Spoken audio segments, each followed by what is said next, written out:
Deep in the heart of China's barren deserts lies a hidden city, shrouded in mystery and intrigue. What secrets does it hold? Who built it? And why?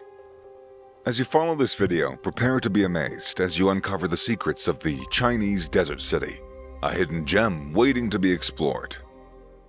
Welcome to Seeker's Edge, where we seek knowledge that will give you an edge in life.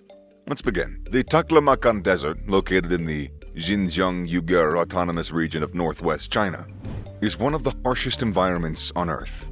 With an area of 337,000 square kilometers, it's the world's second largest shifting sand desert and is known as the Sea of Death across China. In the Uyghur language, it means go in and you won't come out. The desert is known for its extreme temperatures, ranging from -26 to 46 degrees Celsius, and frequent sandstorms and dust storms, with more than 180 days per year affected by such conditions. Living conditions in the Taklamakan Desert are incredibly challenging, with the desert being largely uninhabitable and uninhabited. The desert's harsh conditions make it nearly impossible for plants to grow, as there is little to no surface water available. The only places where people can survive in the desert are the oases, which are scattered throughout the desert. These oases were once an important trading spot along the ancient Silk Road. Despite the harsh living conditions, the people who live in the oasis have managed to make a home in the middle of the desert.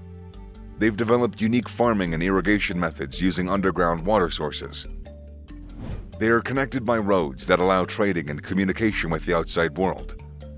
Despite the harsh living conditions, the people of the Taklamakan Desert are a resilient and a resourceful group. They have survived and thrived in one of the harshest environments on Earth.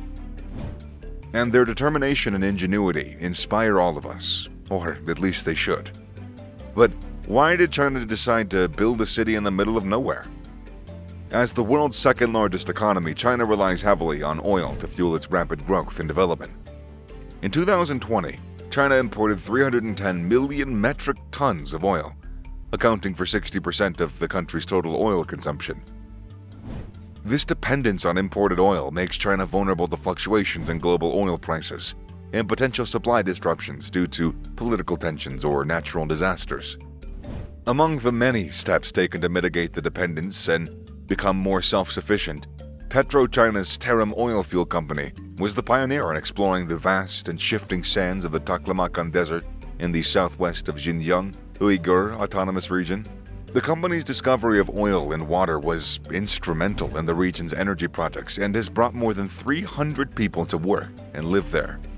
The oasis, which is now largely man-made, is equipped with various facilities, such as the gym, stadium, and karaoke house, to help workers combat the desolation of the desert. The company also benefits the local population by providing natural gas and electricity to the surrounding area. In recent years, oil workers and scientists have brought green to the desert by planting trees and building a botanical garden in the Tazong Township, the center of Taklamakan. In 2002, a 436-kilometer-long afforestation project was launched, and a botanical green garden was constructed in Tazong, making it the world's only botanical garden in the center of a desert. The Tazong Township also benefits the local population by providing natural gas and electricity to the surrounding area. That was a test to make sure that you remembered when I said that 2 seconds ago. The oil industry began in Tazong Township in the late 1950s, and the region quickly began to benefit from the influx of oil money. Before the oil industry, this area was largely barren, with few resources and a nomadic population. But with the influx of oil money, the region was able to build infrastructure, like roads, schools, hospitals, and other buildings. This allowed that part to become more accessible and attract more people to the area. The oil workers also had developed the local economy. They could buy land, they could build homes, and invest in businesses with their income. This provided much-needed jobs and economic growth to the area and allowed the people of Tazong Township to enjoy a higher quality of life.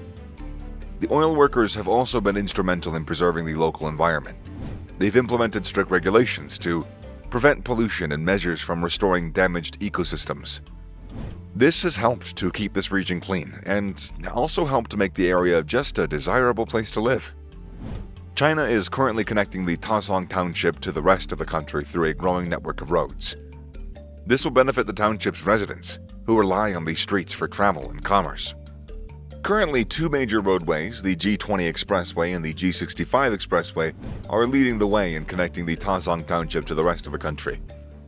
The G20 Expressway is a major highway that stretches from Shanghai to Lhasa in Tibet, running through the Taesong Township. The G65 Expressway is 5,180 kilometers long, running from the city of Jian in the Shanxi province to the town of Kargil and Xinjiang Uyghur Autonomous Region. This route passes through the Taesong Township, connecting it to the rest of the country. In addition to the two expressways, China plans to expand the network of roads connecting to the Taesong Township to the rest of the country. This includes building new roads and upgrading existing roads. For example, the Taesong-Gansu Road will be upgraded to a two-way highway, and the Taesong-Ulaanbaatar Road will be extended to include a two-way expressway that will connect the Taesong Township with Mongolia. China has also announced plans to create an additional 6,000 kilometers of highway in the Taesong Township. This will provide residents with better access to the rest of the country, allowing for increased trade and travel opportunities. These new roads will also create jobs for local residents. Expanding the network of roads in the Taesong Township is part of China's larger plan to develop the country's northwestern region.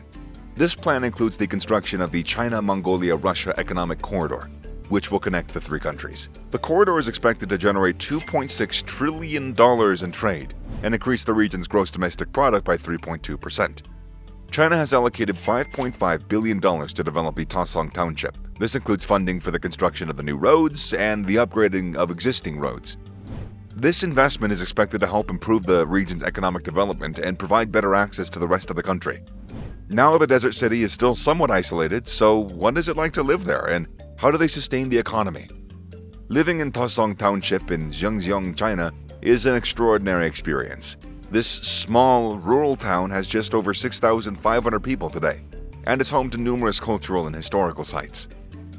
The local economy is primarily centered around agriculture and the production of cotton, wheat, and other grains.